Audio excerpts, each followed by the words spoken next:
안녕하세요. 소중한 나 무한 행복 소나무 시간입니다. 여러분들 만나 뵙게 되어서 반갑습니다. 부처님 당시의 일입니다. 석가모니 부처님 때 어느 도시에 큰 부자가 살고 있었습니다. 엄청나게 돈이 많은 큰 부자였는데요. 이 부자가 어느 날 아내를 맞이해서 이제 결혼을 하게 됩니다. 그렇게 10달이 지난 후에 아내가 아이를 낳는데 아주 예쁘고 아주 훌륭한 자태를 가진 그런 딸을 낳았다고 합니다. 근데 놀랍게도 이 딸의 정수리 위에 아주 환한 그런 보배구슬이 있었다고 합니다. 그가 태어날 때부터 저절로 정수리 위에 그런 보배구슬을 가지고 태어났다고 합니다. 그 보배구슬에서 환한 빛이, 환한 광명이 나와서 주변에 환하게 비출 정도로 아름답고 귀한 보배구슬을 정수리에 가지고 저절로 태어났다고 합니다. 부모님은 너무나 놀랍고도 너무나 기뻐하면서 그 딸의 이름을 보주라고 지어줬다고 합니다. 보주, 보자는 보배 보자, 보배, 보석이란 뜻이고요. 주자는 구슬 주자입니다. 그러니까 정수리 위에 보배구슬을 가지고 태어났다 해가지고 보배보, 구슬주, 보주라고 딸아이의 이름을 지었다고 합니다. 이 보주는 무럭무럭 자라났는데 타고난 성품이 인자하고 아주 착했다고 합니다. 그리고 사람들에게 널리 베풀기를 좋아해서 어떤 사람이든 찾아와서 정수리 위에 있는 그 보배구슬을 달라고 부탁하면 전혀 아낌없이 자기 정수리 위에 있는 그 보배구슬을 떼어다가 사람들에게 주었다고 합니다. 그런데 신기하게도 정수리 위에 있는 보배구슬을 떼가지고 사람에게 줬는데 얼마 시간이 지나고 난 뒤에는 그 보주의 정수리 위에 보배구슬이 다시 저절로 뿅 하고 생겼다고 합니다. 제가 이 이야기를 보면서 느낀 점이 이제 두 가지 관점에서 해석해 볼 수가 있겠다라는 생각이 들었습니다. 첫째는 정말 태어날 때부터 그 보배구슬을 구슬을 정수리에 저절로 가지고 태어났고 사람들에게 구슬을 떼어다가 사람들한테 나눠줘도 정수리 위에 보배구슬이 또 저절로 생기고 저절로 생겼다. 정말 그 문자 그대로 이야기 그대로 정말 그 여자아이의 정수리 위에 보배구슬이 실제로 있었다. 이렇게 문자 그대로 해석하는 방법도 있을 거고요.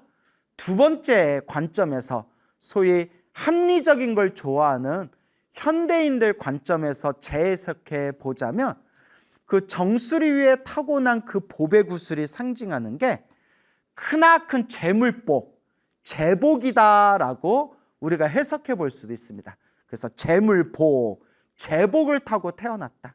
그래서 사람들한테 자신의 재물복, 자신이 가지고 있는 재물을 사람들에게 아낌없이 퍼줘도 끊임없이 그 재물복에 의해 가지고 끊임없이 사람들에게 재물을 퍼주어도 계속 재물이 저절로 쌓이고 쌓였다. 이런 관점에서도 해석해 볼 수가 있겠구나라는 생각이 들었습니다. 어쨌거나 저는 이제 부처님 경전에 나온 대로 이제 그대로 해석을 해드리자면 보배구슬을 정수리에 달고 태어난 여자아이가 있었는데 이름을 보주라고 지었고 자라나면서 원하는 사람들에게 자기 정수리 위에 있는 그 구슬을 떼어다가 사람들한테 나눠줘도 정수리 위에 그 보배구슬이 저절로 생겨났다. 자, 여기까지 이야기를 했죠. 그러던 어느 날 부모님이 이 다 큰 이 보주를 데리고 이제 처녀가 된 이 보주를 데리고 부처님이 계신 사원에 가서 부처님 발 아래 엎드려 부처님께 예배 올리고 부처님께 법을 청하게 됩니다. 이때 이 보주가 부처님의 거룩한 모습을 보고 마음에서 엄청난 기쁨과 행복을 느끼게 됩니다. 그래서 부처님 발 아래에 부처님께 예배를 올리고 이 보주가 부처님께 간절하게 청을 올립니다. 부처님 세존이시여, 제가 머리 깎고 출가해서 부처님의 제자가 되고자 하옵니다. 저의 청을 받아주시옵소서. 부처님께 출가하겠다라는 그런 원력을 세웠을 때 부처님께서 그 보주의 이야기를 듣고 부처님께서 문득 이렇게 말씀하십니다. 잘 왔도다 비구니여, 잘 왔도다 비구니여 라고 부처님께서 한마디 딱 하는 순간 그 보주의 머리카락이 우수수수수 떨어져서 저절로 삭발한 모습이 되었고, 보주가 입고 있던 그 화려한 옷이 순간 뿅 하고 스님의 승복 가사로 뿅 하고 변해서 저절로 삭발한 비구니의 모습으로 짠 하고 변신했다고 합니다. 예전에도 이 부분에 대해서 말씀을 드렸던 것 같은데, 우리 부처님 그런 설화에 보면 전생에서부터 복을 많이 짓고 지혜를 많이 닦은 중생이 이번 생에 부처님을 만나게 되었을 때 부처님께서 잘 왔도다 비구여, 잘 왔도다 비구니여 라고 말씀하시는 순간 그 사람이 저절로 머리카락이 우수수수 떨어지고 저절로 승복을 입은, 가사를 입은 그런 완벽한 승려의 모습으로 저절로 뿅 하고 변하게 된다. 이것도 과거 전생의 복과 지혜를 많이 닦았기 때문에 이와 같은 신통 변화가 일어나는 것이다 라는 말씀을 드렸습니다. 그래서 이 보주는 전생에서부터 복을 많이 지었나 봐요. 석가모니 부처님께서 잘 왔도다 비구니여 하는 순간 그 아름답던 머리카락이 저절로 다 떨어져 나가면서 삭발한 모습이 되었고, 입고 있던 옷이 저절로 스님들이 있는 그런 가사, 승복으로 짠 하고 변신을 하게 됩니다. 이와 같이 부처님의 발 아래 머리 깎고 출가해서 비구니 스님이 된 이 보주 스님을 보주 비구니라고 불리게 되었다고 합니다. 그 후로 열심히 수행하여 모든 번뇌와 망상이 사라진 거룩한 성자 아라한이 되었다고 합니다. 그래서 이 보주라는 비구니가 아라한이 된 겁니다. 우리가 항상 불교 공부를 하고 우리가 항상 부처님의 경전을 가까이 하고 부처님의 가르침을 자꾸 배우고 연구를 해야 됩니다. 오래전 일이었는데 앉아서 명상하는 것만 좋아하던 어떤 분이 있었어요. 앉아서 명상하는 것만을 좋아하고 따로 이렇게 경전 공부나 교리 공부는 열심히 안 하셨던 분 같아요. 그분하고 우연한 기회로 이렇게 대화를 나눴는데 제가 깜짝 놀라는 이야기를 들었어요. 뭐라고 하셨냐면 깨달음, 수행의 단계, 아라한에 대해서, 성불에 대해서, 그런 어떤 수행과 깨달음에 대해서 이렇게 대화를 나눴는데, 여자는 아라한이 될 수 없다. 그래서 비구니는 아라한이 될 수 없다. 라는 말씀을 하셔서 제가 깜짝 놀랐어요. 아니, 비구니가 아라한이 될 수 없다는 얘기가 어디서 나옵니까? 라고 제가 여쭤봤죠. 하여튼 비구니는 아라한이 될 수 없다. 그렇게 자기 논리를 펼치시길래 비구니도 아라한이 될 수 있다. 무슨 말씀이시냐? 부처님의 이모였던 마하파자파티 비구니도 아라한이 되셨고, 부처님 세속의 부인이었던 야쇼다라 공주도 비구니가 돼서 아라한이 되었고, 비구니들 중에서도 아라한이 되신 분들, 거룩한 성자 아라한이 되신 분들이 엄청 많다.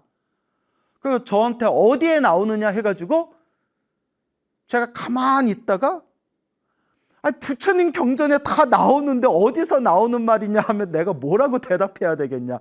부처님 경전에 다 나온다.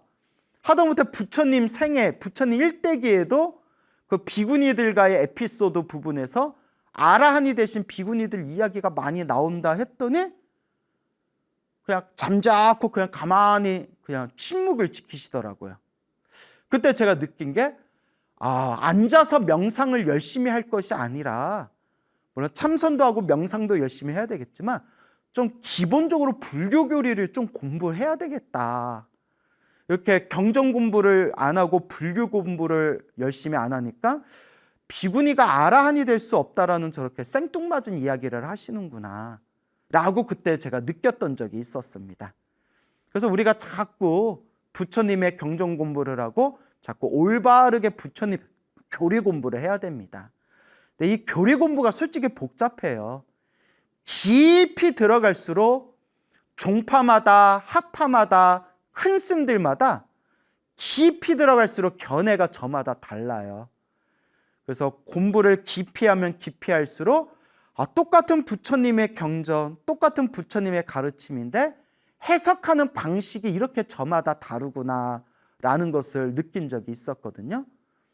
비록 디테일한 상세한 부분에서는 부처님의 가르침을 해석하는 방법들이 저마다 다르지만 굵직한 부분은 항상 부처님의 말씀, 경전에 우리가 기준을 둬야 됩니다. 그래서 부처님의 경전을 보면 비구니 스님들께서도 거룩한 성자, 아라한이 되신 이야기가 많이 나옵니다.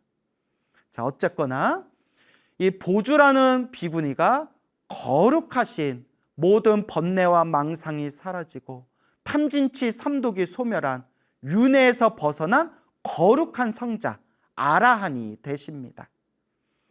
그때 수많은 비구 스님들이 부처님께 찾아가서 부처님께 이렇게 여쭤봅니다. 거룩하신 세존이시여, 저희가 여쭤볼 게 있습니다. 저 아라한이 된 저 보주 비구니는 과거 전생 어떠한 인연이 있었길래 저렇게 좋은 집안에 태어나고 태어날 때 저렇게 정수리에 저렇게 귀한 보배구슬을 가지고 태어나고 그리고 어떻게 부처님을 만나서 저렇게 머리 깎고 출가해서 저렇게 위대한 거룩한 성자 아라한이 된 겁니까? 저 보주 비구니는 어떤 인연법이 있는 것입니까? 라고 부처님께 여쭙습니다. 그때 부처님께서 이와 같이 말씀하십니다. 그대들을 위해서 자세히 분별해서 해설해 주겠노라. 마땅히 귀를 기울여서 잘 듣도록 하여라. 그러면서 부처님께서 머나먼 과거 전생의 이야기를 들려주십니다. 우리 부처님께서는 과거, 현재, 미래 모든 시간과 모든 공간을 무한에서 무한까지 완벽하게 꿰뚫어 보시는 지혜와 신통의 눈을 갖추고 계십니다. 그래서 부처님께서 수많은 과거 전생, 머나먼 과거 전생에 비바시라는 부처님 때의 이야기를 들려주십니다. 머나먼 과거 전생에 비바시라는 부처님이 계셨는데 이 비바시 부처님께서 널리 중생들에게 법을 설하시고 널리 중생들을 제도하셨느니라. 이 비바시 부처님께서 때가 되어 열반에 드셔서 이 세상을 떠나셨으니 그때 그 나라의 국왕이 그 비바시 부처님을 정성껏 화장, 다비를 올리고 나서 거기서 사리를 모셔와 그런 아주 훌륭한 비바시 부처님의 보배 사리탑을 그렇게 세우게 되었다. 그 국왕이 비바시 부처님의 그 사리탑을 세우고 나서 수많은 사람들이 비바시 부처님 보배 사리탑에 와서 그 사리탑에 예배하고 공경을 올리고 공양을 하였다. 그때 어떤 한 사람이 있었는데 이 사람이 그 비바시 부처님의 보배 사리탑에 와가지고 그 사리탑에서 그 비바시 부처님을 생각하면서 절을 올리고 예배하고 공양하고 공경을 올리고, 그리고 자기가 가지고 있던 귀한 보배구슬을 그 사리탑 기둥에다 걸어놓고 마음으로 정성껏 발언을 올렸다.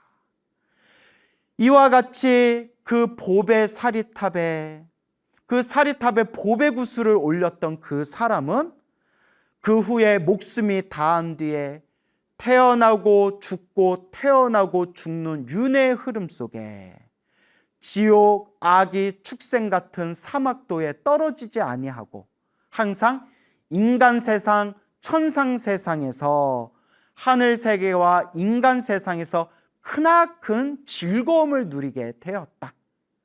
그리고 이번 생에 석가모니 부처님 시대 때, 이 시대에 저렇게 여자의 몸으로 태어나서 머리 깎고 출가하여 비구니가 되어 저렇게 아라한의 깨달음을 얻게 되었으니, 그것이 바로 저 보주 비구니의 전생의 인연 공덕의 그런 이야기가 되는 것이다 라고 석가모니 부처님께서 자세하게 말씀하셨습니다. 이 이야기를 듣고 그 자리에 있는 수많은 불제자들이 부처님의 설법을 듣고서 다 함께 기뻐하고 받아지니고 공경하였다라고 이 아름다운 이야기가 지금까지 전해지고 있습니다.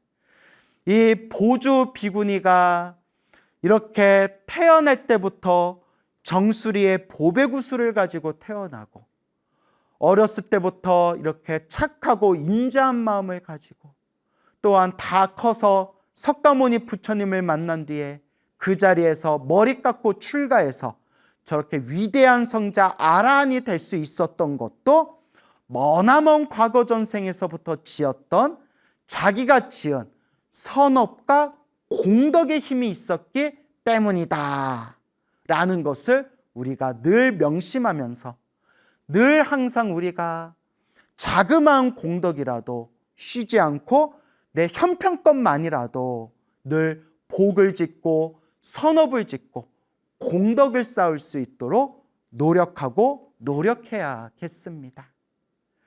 자, 두 번째 이야기를 들려드리겠습니다. 역시 석가모니 부처님 때의 일입니다. 석가모니 부처님 때 또 어느 도시에 아주 엄청 큰 부자가 살고 있었습니다. 이 부자가 어느 날 아내를 맞이해서 결혼을 하게 됩니다. 결혼을 해서 10달 후에 이제 이 아내가 딸을 낳게 됩니다. 딸을 딱 낳았는데, 갓난아기를 응애 하고 낳았는데, 이 딸이 태어나는 순간 온 집안에 맛있는 음식이 저절로 뿅 하고 생기고, 맛있는 음식이 뿅 하고 저절로 그 집안에 맛있는 음식이 생겨나고, 아이가 태어날 때부터 말을 할 수가 있었다고 합니다. 와, 무슨 공포 영화도 아니고 애가 태어났는데 엄마? 하고 이제 말을 하는 거예요, 애가. 이제 딸이 태어날 때부터 말을 하니까 부모님이 무서워하고 두려워합니다. 무섭겠죠. 무슨 애가 태어날 때부터 막 말을 하기 시작하는데 얼마나 무섭겠습니까? 그래서 딸을 낳은 엄마가 이 아이는 사람의 아이가 아니다, 이 아이는 귀신일 것이다, 이 애는 귀신이다 라고 그렇게 두려움에 떨었다고 합니다. 엄마가 깜짝 놀래가지고 딸을 가리켜서 얘는 사람이 아니라 귀신인가 보다 하고 무서워하고 있으니까 그 딸이, 그 갓난아기가 어머니를 향해서 합장을 하고 어머니를 향해서 이렇게 이야기했다고 합니다. 어머니, 두려워하지 마십시오. 무서워하지 마십시오. 어머니, 저는 귀신이 아니라 저는 사람입니다. 어머니, 저는 귀신이 아니라 사람입니다. 다만 사실대로 말씀드리자면 제가 과거 전생에 큰 선업을 지었기 때문에 그 선업의 공덕으로 인해서 제가 이와 같은 모습을 보일 수가 있는 겁니다. 그 전생에 제가 지었던 선업 공덕의 힘으로 이와 같은 모습을 펼칠 수가 있는 겁니다. 그러니 어머니 두려워하지 마십시오. 저는 사람입니다. 귀신이 아니고 사람입니다. 제가 전생에 선업 공덕을 많이 지었기 때문에 이와 같은 특별한 모습을 보일 수가 있는 겁니다. 그 말에 어머니와 그 말에 그 아버지가 마음으로 크게 기뻐하면서 그 딸의 이름을 선애라고 지었다고 합니다. 선애, 착할 선, 사랑애, 참으로 착하고 사랑할 만한 아이다. 참으로 착하고 사랑스럽다. 뭐 이런 뜻이겠죠? 착할 선, 사랑애, 착하고 사랑스러운 딸이라고 선애라고 이름을 지었다고 합니다. 자, 이렇게 선애는 무럭무럭 자라나게 됐는데 이 선애는 항상 자기가 원할 때마다 자기가 바랄 때마다 항상 맛있는 음식이 저절로 펼쳐졌다고 합니다. 이와 같이 이 특별한 정말 큰 그런 복을 타고난 이 선애가 어느 날 부모님께 부탁을 합니다. 어머니, 아버지, 지금 이 세상에 부처님과 거룩한 스님들이 계시니 석가모니 부처님과 스님들을 저희 집에 모셔서 공양을 올리고 싶습니다. 공양청을 하고 싶습니다. 라고 청을 올립니다. 이 부모님은 이 딸의 부탁대로 석가모니 부처님과 수많은 비구 스님들께 공양청을 올리고 집에 모셔서 그렇게 이제 공양을 대접하게 됩니다. 그렇게 공양을 다 잡수시고 나서 석가모니 부처님께서 그렇게 공양을 올린 가족들을 위해서 법을 설하시게 됩니다. 부처님의 설법을 듣는 순간 그 어린 선애가 그 자리에서 수다원의 깨달음을 얻게 되었다고 합니다. 그러니까 부처님의 법문을 한번 듣는 순간 짠 하고 수다원이라는 깨달음을 얻게 된 겁니다. 수다원이라는 깨달음은 우리가 모든 번뇌와 망상이 사라진 거룩한 성자, 아라한이 되는 그런 4단계 중에 제1단계가 수다원입니다. 그래서 1단계 수다원, 그 다음에 사다함, 그 다음에 아나함, 그 다음에 아라한. 그래서 1단계 수다원으로 시작해서 마지막 4단계 아라한이 되면 모든 번뇌망상이 사라지고 거룩한 성자가 된다고 합니다. 근데 여러분 또 오해하시면 안 되는 게 우리 불교의 수행은 아라한에서 끝나는 게 아닙니다. 아라한도 거룩한 성자이기는 하지만 모든 중생을 제도할 수 있는 힘은 약하다고 합니다.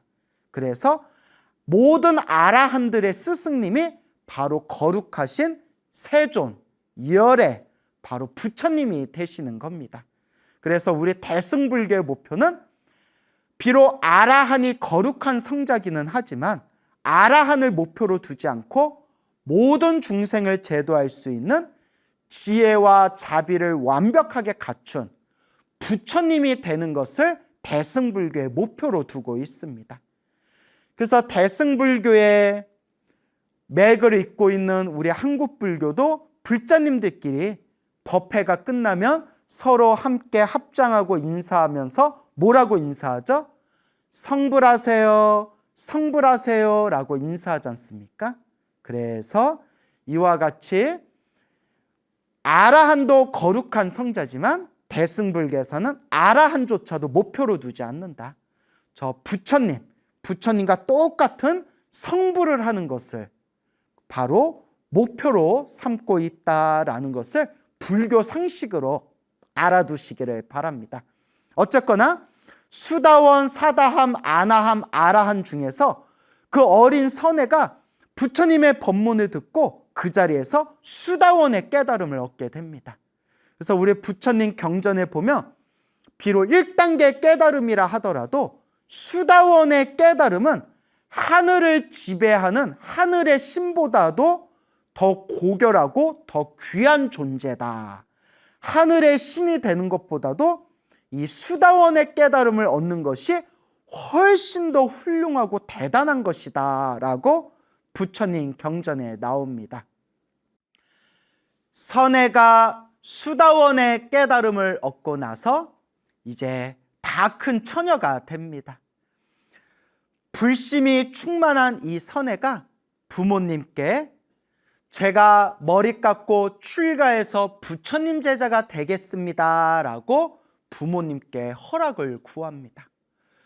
부모님은 너무나 사랑하는 딸이 머리 깎고 출가해서 비구니가 된다는 것이 너무나 서운하고 너무나 아쉬웠지만 사랑하는 딸을 위해서 이제 부처님의 출가 제자가 되는 것을 허락하게 됩니다.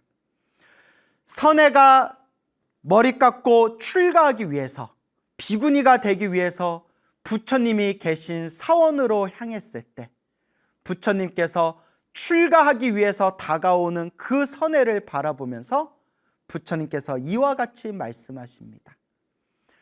잘 왔도다 비구니여, 잘 왔도다 비구니여 라고 부처님께서 말 한마디를 하시는 순간 선해의 그 아름다운 머리카락이 우수수수 떨어지면서 삭발한 모습으로 변하게 되었고, 입고 있는 그 귀하고 화려한 옷이 저절로 뿅 하고 스님들이 있는 가사, 승복으로 변하게 됩니다.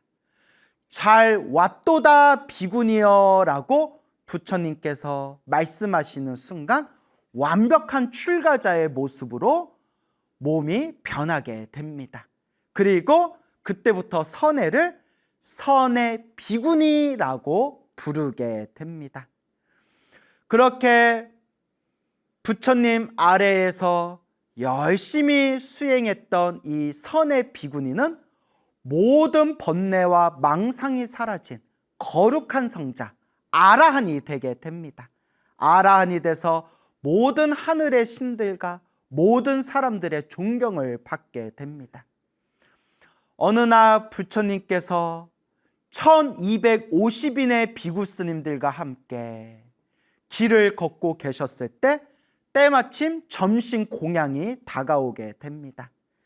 원래 부처님의 법은 점심때가 되면 마을로 들어가서 사람들에게 탁발을 받는 것이 원래 부처님의 법도입니다. 근데 부처님께서 탁발을 하지 않으시고 문득 선해 비구니를 부릅니다.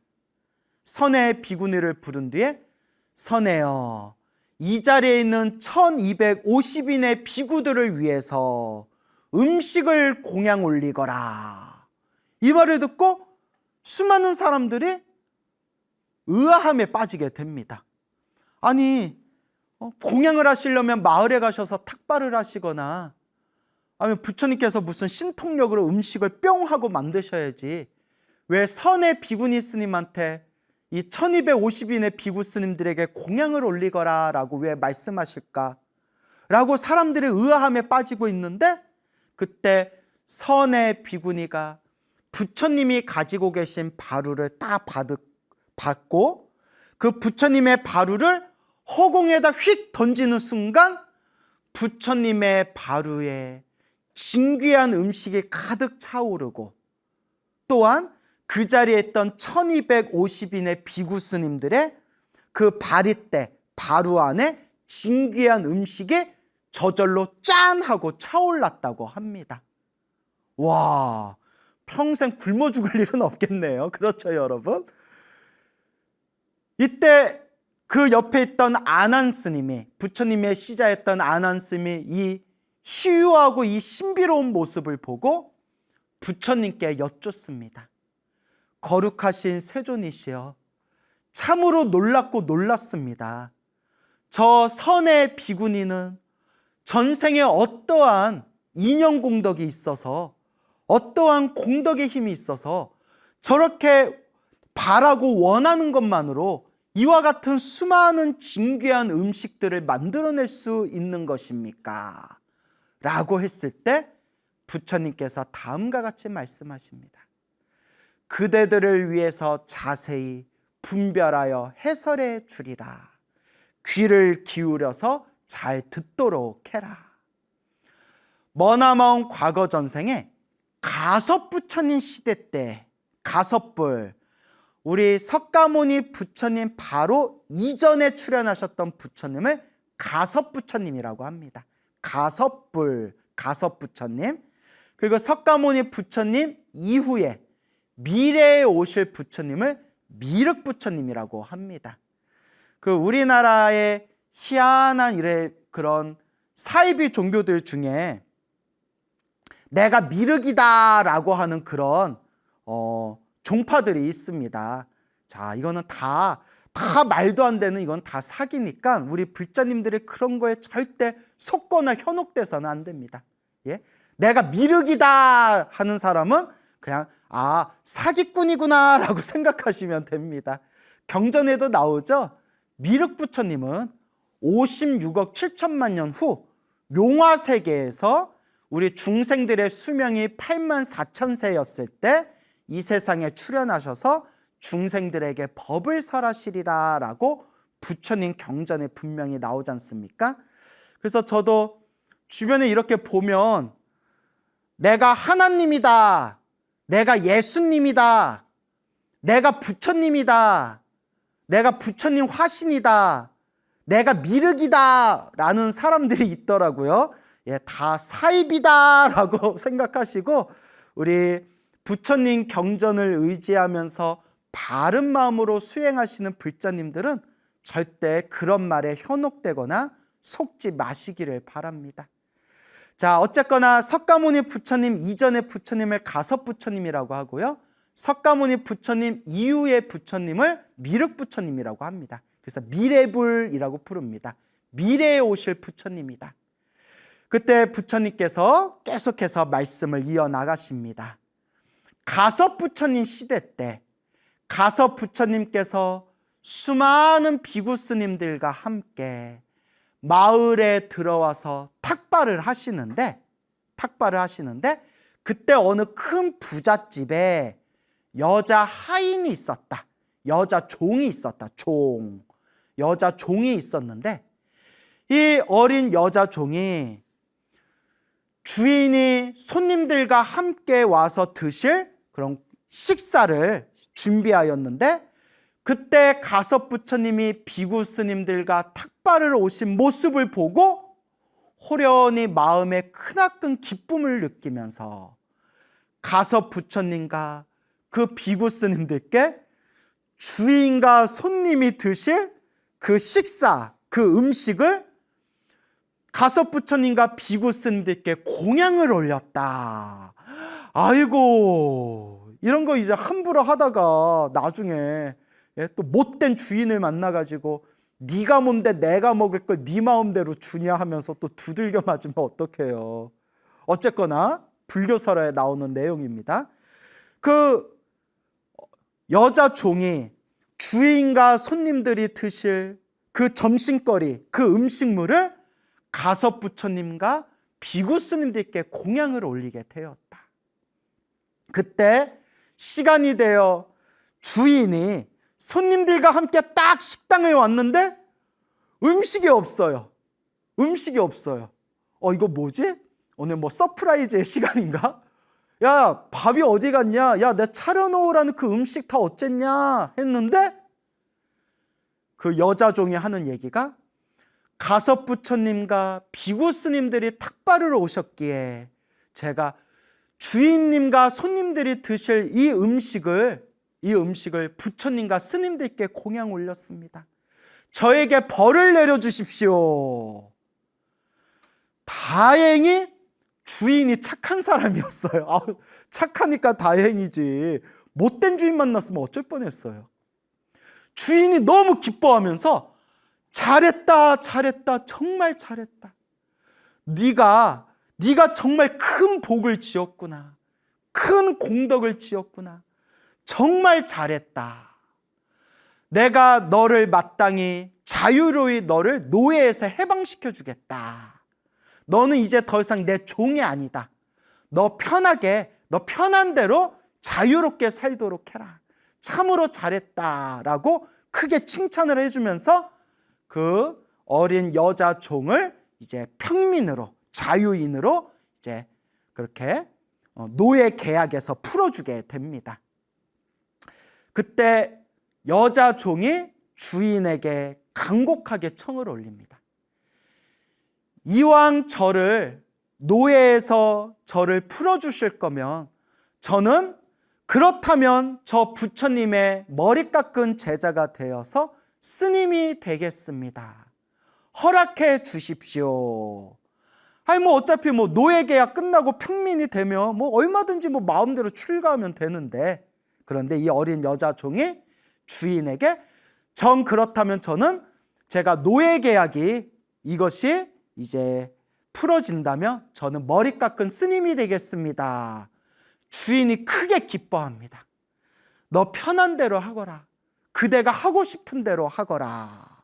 그리고 이 가섭 부처님과 스님들께 공양을 올린 이 어린 여자 종은 자유인이 되어서 부처님의 발 아래 머리를 깎고 출가한 비구니 스님이 되어 열심히 수행을 했다고 합니다.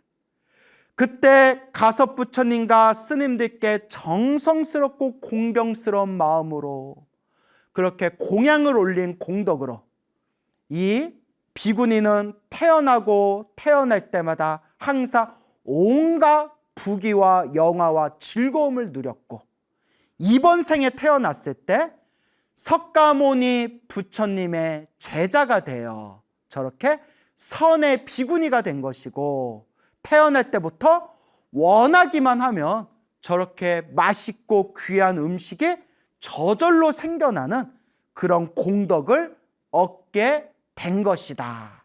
이것도 다 저 선의 비구니가 스스로 과거 전생에 지었던 공덕을 이번 생에 스스로 그 복을 받은 것이다 라고 부처님께서 말씀하시니, 그 자리에 있던 수많은 불제자들이 다 함께 기뻐하고 찬탄하면서 부처님의 말씀을 받들어 공경하였다라고 이 아름다운 이야기가 전해지고 있습니다.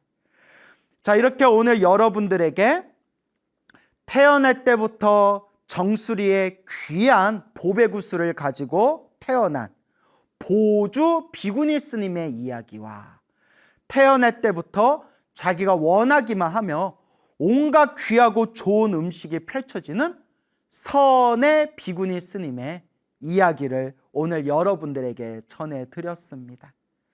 이 이야기를 통해서 우리는 다시 한번 부처님께서 말씀하신 인연법, 인과법에 대해서 우리는 다시 배워볼 수가 있는 겁니다. 우리 앞에 펼쳐진 좋은 일도 나쁜 일도 결국은 다 내가 지은 업의 인연법이구나. 내 앞에 펼쳐진 이 모든 행복과 내 앞에 펼쳐진 이 모든 불행이라는 것이 결국 내가 알고 지었건 모르고 지었건 몸과 말과 생각으로 지은 업의 결과물들이구나 라는 것을 꼭 명심하셔야 됩니다. 그래서 늘 부처님께서 누누이 경전에서 말씀하시기를, 행복해지고 싶다면 행복해질 수 있을 만한 원인을 심어라. 내가 지은 원인 따라서, 그 조건 따라서 그와 같은 타당한 결과가 생겨나게 되는 것이다 라고 말씀을 하셨습니다.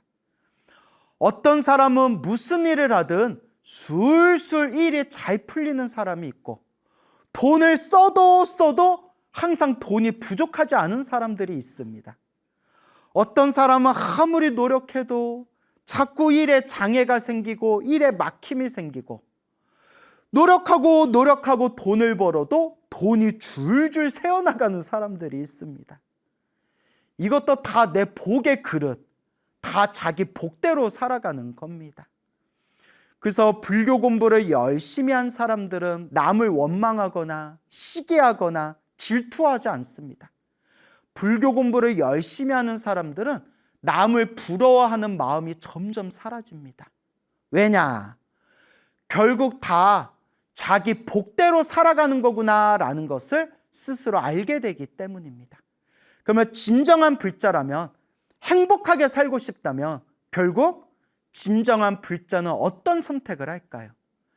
남을 욕하고 시기하고 질투하고 원망하는 마음 대신 내가 복을 지어야 되겠구나, 선업을 쌓아야 되겠구나, 공덕을 닦아야 되겠구나, 내가 수행하고 정진해야 되겠구나 라는 그런 수행의 마음을 일으키게 되는 것입니다.